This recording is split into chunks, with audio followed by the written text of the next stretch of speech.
दोस्तों, Kalpataru projects international limited ने अपने फोर्थ क्वार्टर के रिजल्ट्स पब्लिश कर दिए। आइए देखते हैं कंपनी का परफॉर्मेंस फोर्थ क्वार्टर में कैसा रहा। अगर कंपनी की टोटल इनकम की बात की जाए, प्रेजेंट क्वार्टर 7,079 करोड़ का है, जबकि पिछले क्वार्टर में कंपनी का जो रेवेन्यू था 5,742 करोड़ का। तो क्वार्टरली बेसिस पे अगर देखें तो कंपनी का जो रेवेन्यू है उसमें लगभग 23% के आसपास का इंक्रीज देखने को मिला है, जबकि पिछले साल सेम क्वार्टर से कंपेयर करें तो कंपनी का रेवेन्यू 5,991 करोड़ का था। ईयरली बेसिस पे जो कंपनी का रेवेन्यू है लगभग 18% के आसपास इंक्रीज होते हुए दिखा है। इसके बाद अगर कंपनी का एक्सपेंडिचर की बात करें तो प्रेजेंट क्वार्टर में 6,784 करोड़ का है। पिछले क्वार्टर में 5,540 करोड़ का कंपनी का एक्सपेंडिचर था, जबकि लास्ट ईयर सेम क्वार्टर में कंपनी का एक्सपेंडिचर 5,780 करोड़ का था। तो क्वार्टरली और ईयरली दोनों बेसिस पे कंपनी का एक्सपेंडिचर इंक्रीज हो रहे हैं। उसके बाद अगर कंपनी का प्रॉफिट पैट की बात करें तो 218 करोड़ का प्रेजेंट क्वार्टर में, पिछले क्वार्टर में 139 करोड़ का था। तो क्वार्टरली बेसिस पे अगर देखें तो कंपनी का जो प्रॉफिट है वो लगभग 57% के आसपास इंक्रीज हुए हैं, जबकि लास्ट ईयर सेम क्वार्टर देखें तो कंपनी का प्रॉफिट 169 करोड़ का था।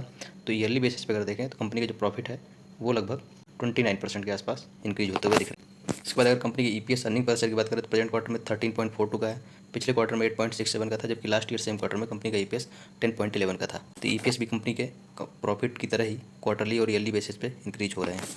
इसके बाद अगर कंपनी के सेगमेंट रेवेन्यू की बात करें तो क्योंकि ये एक इंफ्रास्ट्रक्चर रिलेटेड कंपनी है, तो इनका जो मेन ईपीसी इंजीनियरिंग प्रोक्योरमेंट और कंस्ट्रक्शन का वर्क है उससे 6,892 करोड़ का रेवेन्यू जनरेट किया प्रेजेंट क्वार्टर में, और उसको ऑपरेशन एंड मेंटेनेंस से 122 करोड़ का रेवेन्यू इस क्वार्टर में जनरेट किया कंपनी ने। तो मेनली जो इनका रेवेन्यू जनरेशन हो रहा है ईपीसी वर्क से ही जनरेट हो रहा है, और ऑपरेशन एंड मेंटेनेंस से बहुत ही कम रेवेन्यू जनरेशन 122 करोड़ के आसपास प्रेजेंट क्वार्टर में हुआ है इनका। इसके बाद अगर कंपनी के शेयर होल्डिंग पैटर्न की बात की जाए तो प्रमोटर्स की शेयर होल्डिंग यहाँ कोई चेंजेस देखने को नहीं मिला क्वार्टरली बेसिस पे। दोनों क्वार्टर्स में 33.52% की शेयर होल्डिंग यहाँ पे मेंटेन्ड है। अगर एफआईआई की शेयर होल्डिंग देखें तो पिछले क्वार्टर कंपेरिजन में डिक्रीज देखने को मिल रहा है। पिछले क्वार्टर में 12.68% की शेयर होल्डिंग थी, अभी डिक्रीज होकर 11.60% हो गई है। अगर डीआई की शेयर होल्डिंग देखें तो पिछले क्वार्टर में 45.60% की थी, अभी डिक्रीज होकर 45.02% हो गई है।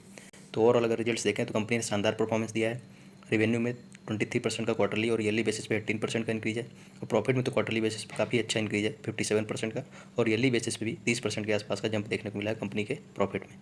अगर शेयर होल्डिंग देखें तो डीआईएच की शेयर होल्डिंग डिक्रीज हुई है क्वार्टरली बेसिस पे, एफआईआई की भी शेयर होल्डिंग क्वार्टरली बेसिस पे डिक्रीज होते हुए दिख रही है।